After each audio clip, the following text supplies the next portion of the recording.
Good morning, Paul Georgie from Allendale. It's May 30th, Thursday morning, and two words to describe what traders got on their minds today: weather and spreads. Weather, of course, impact planning. Heavy rains happened here in the last several days across the northern Corn Belt from central Iowa to northern Indiana.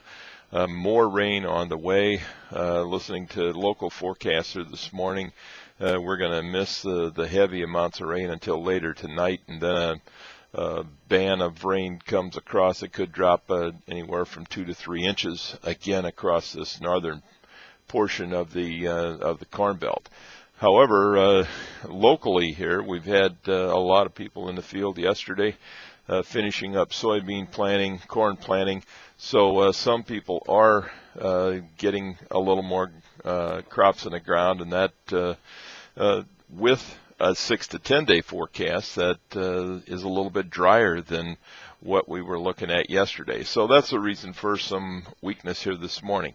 The other reason is spreads. The major funds, Goldman, Rogers Fund, Deutsche Bank Fund, have got to roll positions out of July into the deferred contracts, and started that yesterday, and most of this is going to continue for the next 7 trading sessions to 8 trading sessions. So, and there'll be some pressure in the July contract versus the deferreds.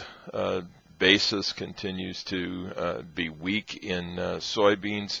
And another reason for the weakness in soybeans is cancellation of from China yesterday of 147,000 tons of old crop beans.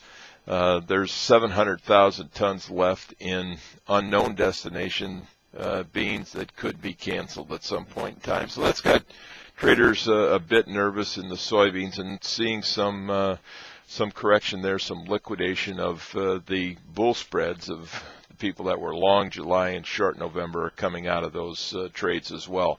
Economic news, we got GDP out here in a few minutes, could have an impact on overall markets, especially the stock market that's been on its sharp run higher. So we'll be monitoring that here today as well.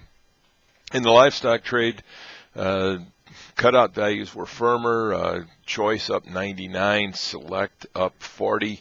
Pork cutout values were up 121 yesterday. Futures markets have got a little better technical look than they've had in a while, and the cattle were up against resistance areas in the June cattle, and June cattle are at a considerable discount to the cash traded last week. So expect that we should find some support there. We have not seen any cash trade yet this week.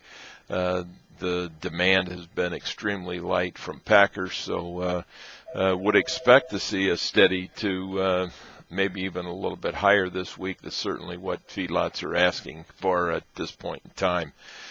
Pork, the rains continue to allow producers to move hogs in Iowa and clean their pens up, so that could provide some support as we go forward here as well. The markets are going to be choppy. Reason to stay in touch with Allendale's research. Contact your Allendale broker at the main office here or one of our branch offices. If you need their number, call us and we'll get you in touch with them. You can reach us here at the main office at 800-262-7538. We wish everybody a very successful trading day, and I'll talk to you tomorrow morning. Thank you.